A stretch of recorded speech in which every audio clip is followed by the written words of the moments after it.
Assalamualaikum warahmatullahi wabarakatuh. Kami dari kelompok 1 akan menyampaikan materi tentang teori konsumsi dan produksi Islam.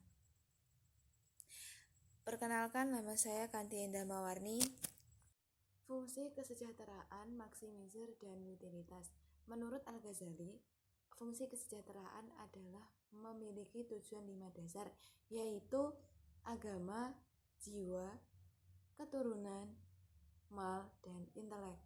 Sedangkan fungsi maksimizar adalah, menurut Al-Ghazali, manusia selalu ingin maksimal dalam mencapai keinginannya.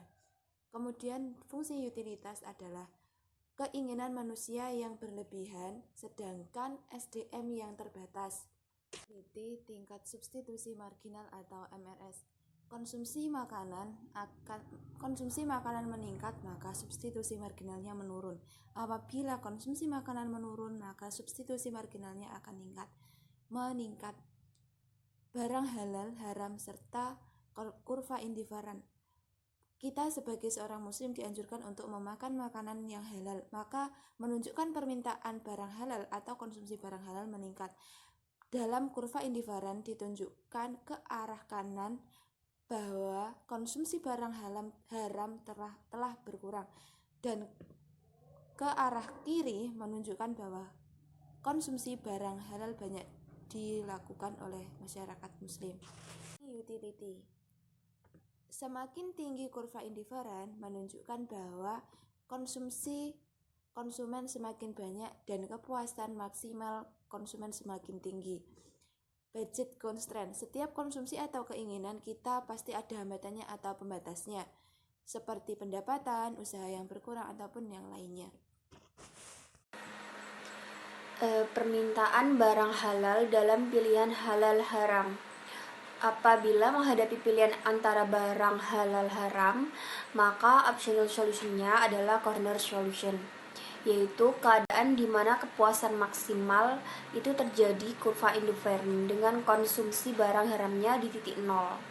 Jadi dengan kata lain, gunakan anggaran untuk mengkonsumsi barang halal seluruhnya. Apabila YA adalah barang haram dan XA adalah barang halal, maka optional solutionnya adalah pada titik di mana konsumsi barang haram berada di titik nol. Dalam hal pilihan yang dihadapi adalah antara barang halal dan barang haram, maka solusinya adalah corner solution. Untuk fungsi produksi sendiri adalah hubungan antara input dengan output yang dihasilkan dalam satu periode, atau suatu gambaran bagaimana produsen berperilaku dalam memproduksi barang atau jasa gitu. Fungsi produksi disederhanakan hanya tergantung pada dua input, yakni modal K dan tenaga kerja L. Nah, produk total sendiri adalah jumlah produksi yang dihasilkan oleh sejumlah tenaga kerja pada waktu tertentu. Perubahan produk total dapat berubah berdasarkan banyak sedikitnya faktor produksi variabel yang digunakan. Untuk produk marginalnya sendiri adalah tambahan produksi yang diakibatkan oleh pertambahan satu tenaga kerja yang digunakan. Dan L adalah pertambahan tenaga kerja, TP adalah pertambahan produksi total, dan maka produksi marginal atau MP-nya dapat dihitung dengan MP sama dengan TP L. Dan untuk produk rata-rata adalah produksi yang secara rata-rata dihasilkan oleh setiap pekerja gitu. Produksi total atau TP, jumlah tenaga kerja atau L, maka produk rata-rata AP dan dapat dihitung dengan AP sama dengan TPL. Jadi untuk alternatif tipe fungsi produksi sendiri itu ada 3, yaitu ada constant relating to variable, decreasing relating to variable, dan increasing relating to variable.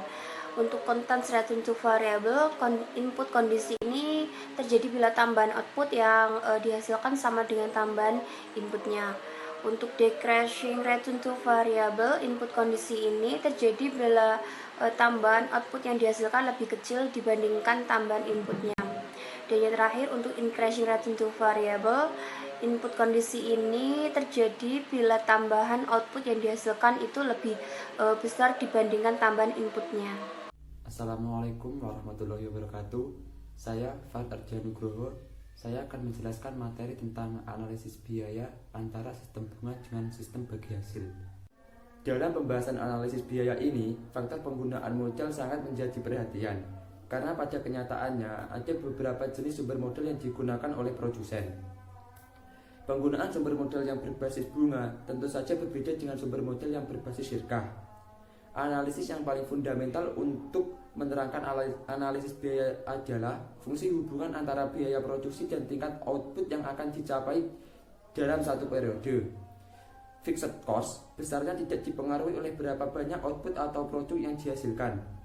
Oleh karena itu, kurva FC digambarkan sebagai garis horizontal. Berapapun output yang dihasilkan, biayanya akan tetap. Salah satu contoh dari bunga yang harus dibayar tergantung pada berapa banyak kredit yang diterima produsen, bukan tergantung pada berapa banyak output yang dihasilkannya. Karakteristik dari sistem bunga dalam analisis biaya produksi ini adalah adanya biaya bunga yang harus dibayarkan oleh produsen bersifat tetap, sehingga biaya bunga akan menjadi bagian dari fixed cost. Dengan kata lain, berapapun jumlah output yang dihasilkan, bunga tetap harus dibayar. Konsekuensi lebih lanjutnya, keberadaan biaya bunga akan meningkatkan total biaya. Berbeda dengan menggunakan sistem bagi hasil, hal ini tidak akan terjadi. Naiknya total cost akan mendorong break-even point dari titik Q ke QI.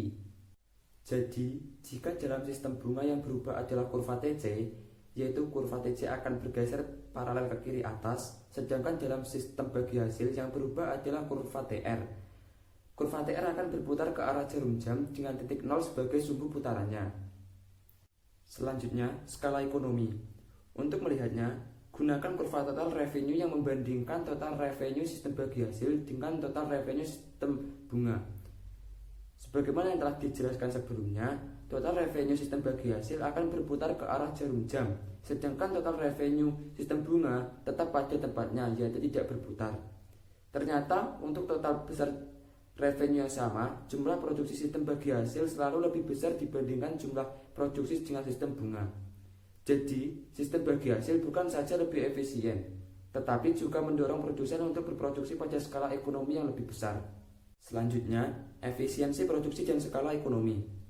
Dalam kriteria ekonomi, suatu sistem produksi dikatakan lebih efisien apabila memenuhi salah satu dari kriteria berikut ini. Yang pertama, minimalisasi biaya untuk memproduksi jumlah yang sama. Untuk melihatnya, gunakan kurva total cost yang membandingkan antara total cost sistem bunga dengan total cost sistem bagi hasil. Ternyata, untuk tingkat produksi yang sama, total biaya sistem bagi hasil selalu lebih kecil dibandingkan total biaya dengan sistem bunga. Menurut kriteria ini, produksi dengan sistem bagi hasil lebih efisien dibandingkan dengan sistem bunga. Yang kedua, maksimalisasi produksi tanpa kenaikan atau perubahan biaya. Untuk melihatnya, juga bisa digunakan kurva total cost yang membandingkan antara total cost sistem bunga dengan total cost sistem bagi hasil. Ternyata, untuk total cost yang sama, jumlah produksi sistem bagi hasil selalu lebih besar dibandingkan jumlah produksi dengan sistem bunga. Jadi menurut kriteria ini, produksi dengan sistem bagi hasil lebih efisien dibandingkan dengan sistem bunga. Dewan penentu kekayaan suatu negara. Dalam hal ini, kekayaan berpengaruh terhadap kedaulatan negara. Berkenaan dengan itu, negara tidak mungkin dapat meraih kedaulatan tanpa memiliki kekayaan dan kekuatan ekonomi. Abdurrahman Ibnu Khaldun menegaskan bahwa kekayaan suatu negara tidak ditentukan oleh banyaknya uang di negara tersebut. Kekayaan suatu negara ditentukan oleh dua hal. Satu, tingkat produksi domestik. Sektor produksilah yang menjadi motor pembangunan, menyerap tenaga kerja, meningkatkan pendapatan pekerja, dan menimbulkan permintaan atas faktor produksi lainnya. Kemudian, yang kedua ada neraca pembayaran positif. Ibnu Khaldun juga menegaskan bahwa neraca pembayaran yang positif akan meningkatkan kekayaan negara tersebut. Neraca pembayaran yang positif menggambarkan dua hal. Satu, tingkat produksi negara tersebut untuk suatu jenis komoditas lebih tinggi daripada tingkat permintaan domestik negara tersebut, atau supply lebih besar dibanding demand, sehingga memungkinkan negara tersebut melakukan ekspor. Dua, tingkat efisiensi produksi negara tersebut lebih tinggi dibanding negara lain. Dengan tingkat efisiensi yang lebih tinggi, maka komoditas suatu negara mampu masuk ke negara lain dengan harga yang lebih kompetitif.